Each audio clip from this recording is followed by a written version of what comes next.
Steve, some of the early 20th century architects like Gropius and Buckminster Fuller envisioned homes as dwelling machines with integrated systems and structural elements, greater reliance on natural lighting and ventilation, and the potential for inexpensive mass off-site fabrication. Loblolly House and the Cellophane House, both designed by KieranTimberlake, go several steps further by virtue of their technology integration, sustainability, potential for material recycling, and possibilities for mass customization. Can these principles be extended to mass-produced housing in 21st century America, despite historic resistance to non-traditional construction methods and off-site fabrication? There were a lot of reasons why those earlier agendas couldn't be fully realized, and there are technologies available today to suggest that they can be more readily realized. And I'll give you one good example. One key example, for instance, is parametric computer modeling. It sounds like a small change, but it's actually kind of a revolutionary change in our industry over only the last decade, that we can fully model buildings before we make them so that they are three-dimensional, fully three-dimensional in the round in a computer.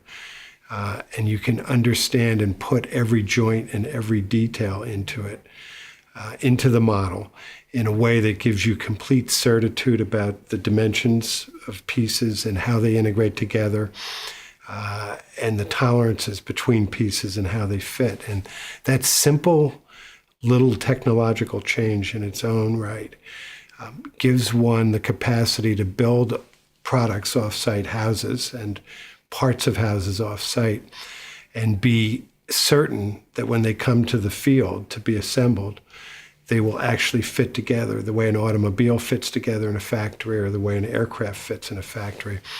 And that's a revolutionary change from just the earlier generations of modern architects, where they didn't have that certitude. Architecture and building design and construction has always been built sequentially, where you put up a frame, measure things, fabricate other pieces to fit the frame, put those on, then measure those. So it was a sequential act. It can now be a simultaneous act because of the certitude of dimensions afforded to us with new computer modeling, particularly parametric modeling, fully three-dimensional modeling. And that alone, I think, changes the prospects for this industry to go forward with off-site fabrication in the future. And there are a lot of reasons why it's important that we do so. Labor costs continue to escalate. The difficulty in terms of enhancing productivity in the field, with all of the field conditions one finds working in a building with lots of people, trying to work in small areas at the same time. They're all very problematic in terms of enhancing productivity of the design professions and construction professions. And to the degree that we can build more products off-site that are either whole homes ultimately, or put together into whole homes, or parts of even larger buildings, we're going to enhance productivity. We're going to speed up the overall act of construction. And if enough volume can be realized, there's the potential really to ultimately lower the cost. So in a way, that's been a holy grail for all of design and building construction for much of the last century. And we're in a much stronger position to realize it now than we have ever been in. So Steve, what would these mass-produced dwelling machines look like, and how would they differ from today's tract housing? They don't necessarily have to look different. They just have to be fabricated and built differently.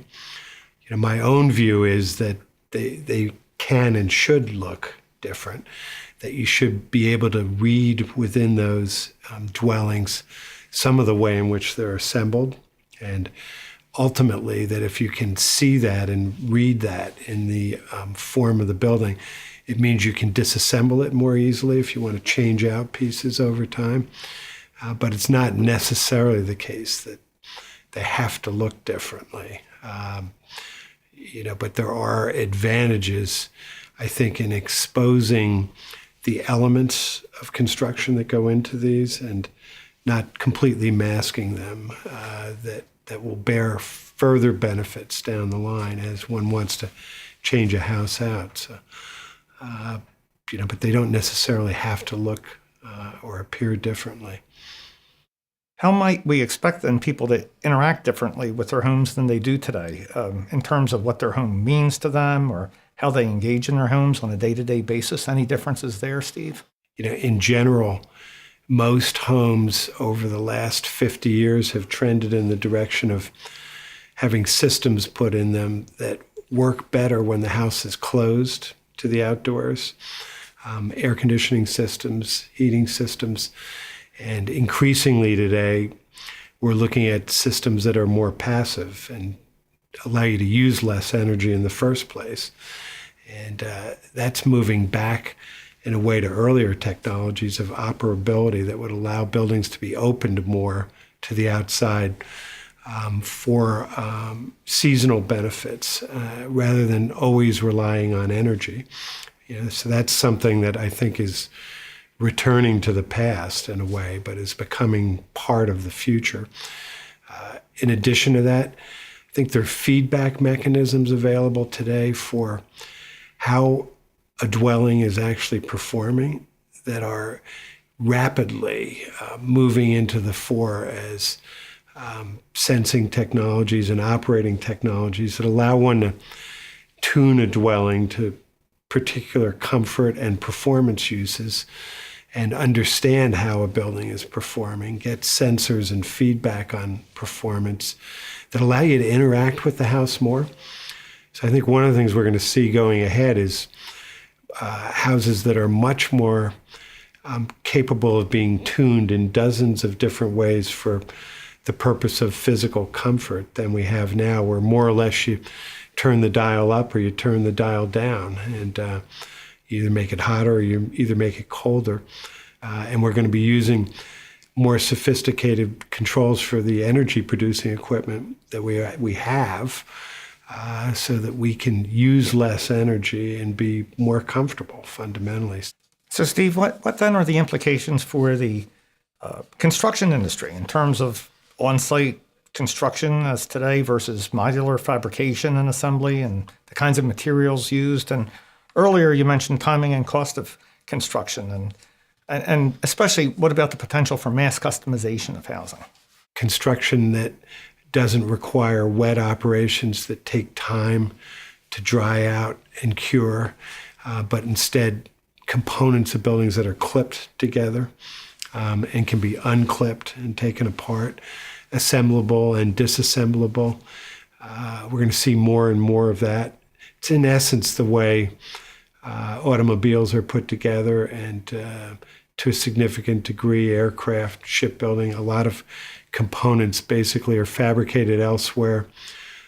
They don't require finishing in the field. They don't require, wet setting, literally, and they're just simply fastened together and clipped together. And as you go around and look at new construction today, you see more and more of that in terms of building facades.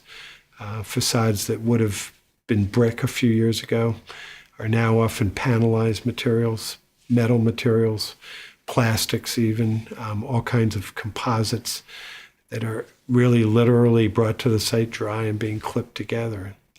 That's a significant and important trend overall in the industry and change in terms of fundamental construction methodologies and materials we use. Those materials are inherently lighter than materials we used to build with. They're less expensive as a result to transport, easier to move when you get them to a construction site. But the biggest single difference is, they can be, really lifted as a whole assembly and put into place with less field labor. So that's a, really dramatic, change on the way. And, I can kind of see it every day when you drive around this city and look at what's going on and how buildings are going up. You see more and more work in that way. With regard to mass customization, one difference between automobiles that have a certain amount of mass customization, for instance, in buildings, is that in general, buildings are always going to require more mass customization than products that move, like cars or planes. And that's because of sites. And when a building is fastened to a site, there are specific circumstances on a site that always require some differentiation in the products. It could be the size of the products can't be quite as standardized. The particular finishes of them can't be quite as standardized. But again, manufacturing processes are shifting in the same way that computer modeling capacities have shifted to make that possible going ahead in terms of fabrication. So we're already seeing a lot of capacity to customize things that just a decade ago you would have been told it's a standard product. We can't do anything different with it without completely changing the model and making it a custom product. That's not the case anymore. There's often limited amounts, at least, of customization that you can input into a otherwise mass fabricated products.